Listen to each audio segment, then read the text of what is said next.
최근 세계의 시선은 그린란드로 향하고 있습니다. 도널드 트럼프 미국 대통령이 일기 재임 시절 그린란드를 사겠다고 말했을 때 많은 사람들은 그것을 기이한 외교적 농담쯤으로 여겼습니다. 하지만 시간이 지나며 우리는 깨닫게 됩니다. 그 발언은 충동이 아니라 미국의 오래된 전략적 욕망이 수면 위로 떠오른 순간이었다는 사실을. 그린란드는 단순한 섬이 아닙니다. 북극권의 군사적 요충지, 북해 항로의 관문, 그리고 히토류를 포함한 막대한 지하자원의 보고. 미국에게 그린란드는 북극 미사일 방어망의 핵심 축이자 러시아와 중국을 견제하는 최전선 그리고 미래 자원의 열쇠입니다. 그러나 이 이야기는 강대국의 전략 경쟁으로 끝나지 않습니다. 이 땅에는 오래전부터 살아온 사람들이 있습니다. 이누이트. 그들의 삶과 언어, 기억과 영혼의 역사입니다. 그린란드에 처음 들어온 폭력은 총성이 아니었습니다. 그보다 훨씬 조용하고 훨씬 깊숙이 스며드는 방식이었습니다. 선교였습니다. 덴마크는 이 땅을 구원받아야 할 공간으로 규정했습니다. 그러나 그 구원은 이누이트의 세계를 인정하는 방식이 아니었습니다. 그들의 신은 악마로, 그들의 신화는 미신으로, 그들의 삶의 방식은 야만으로 분류되었습니다. 이누이트 아이들은 학교에서 성경을 외웠습니다. 그러나 집으로 돌아와 조부모가 들려주는 창조 신화를 말하려 하면 그것은 버려야 할 이야기가 되었습니다. 어느 날부터 아이들은 자기 언어로 기도하지 못했습니다. 조상의 이름을 입에 올리는 것이 부끄러운 일이 되었습니다. 그리고 어느 순간 그들은 자기 자신을 설명할 언어를 잃어갔습니다. 신앙의 강요는 단지 종교의 문제가 아니었습니다. 그것은 너의 세계는 틀렸다는 반복된 선언이었고 존재 자체에 대한 부정이었습니다. 총을 들이대지 않아도 사람은 무너질 수 있습니다. 영혼부터 먼저 무너뜨리면 저항은 더 이상 할 수 없게 됩니다. 20세기 중반 덴마크 정부는 복지라는 단어를 사용했습니다. 그러나 그 말 뒤에서 벌어진 일은 복지가 아니었습니다. 수천 명의 그린란드 여성과 소녀들에게 동해 없는 불임 시술이 자행되었습니다. 많은 이들은 그것이 무엇인지도 모른 채 수술대에 올랐습니다. 피해자들은 증언합니다. 나중에 아이를 가질 수 없다는 걸 결혼한 뒤에야 알았습니다. 왜 아이가 생기지 않느냐는 질문을 받을 때마다 나는 내 몸을 의심해야 했습니다.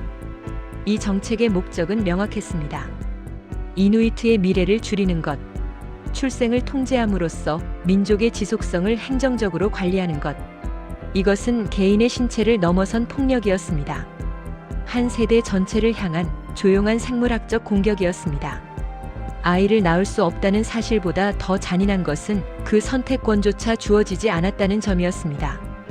그들은 피해자였지만 오랫동안 그 사실조차 알지 못했습니다. 또 다른 실험은 아이들을 향했습니다. 덴마크는 이누이트 아이들 가운데 똑똑한 일부를 선발해 덴마크 본토로 보냈습니다.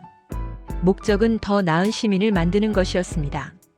아이들은 깨끗한 교실에서 덴마크어를 배웠고 새로운 사고방식을 주입받았습니다. 그러나 그 대가는 컸습니다. 몇 년 뒤 아이들은 다시 그린란드로 돌아왔습니다. 하지만 그곳은 더 이상 집이 아니었습니다.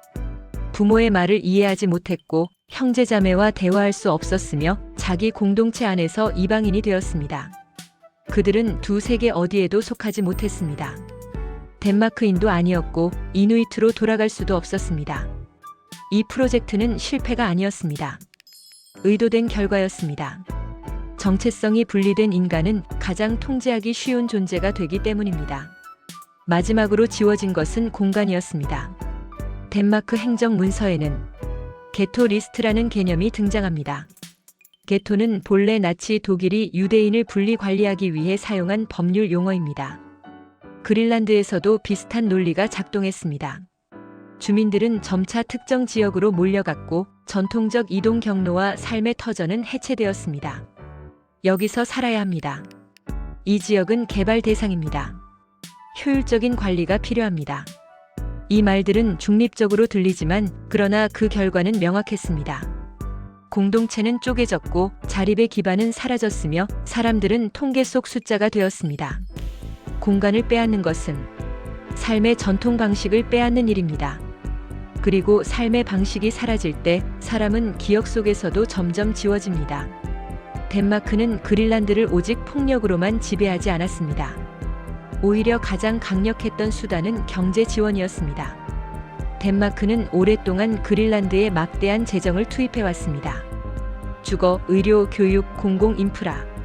겉으로 보면 이는 책임 있는 보호국의 모습이었습니다.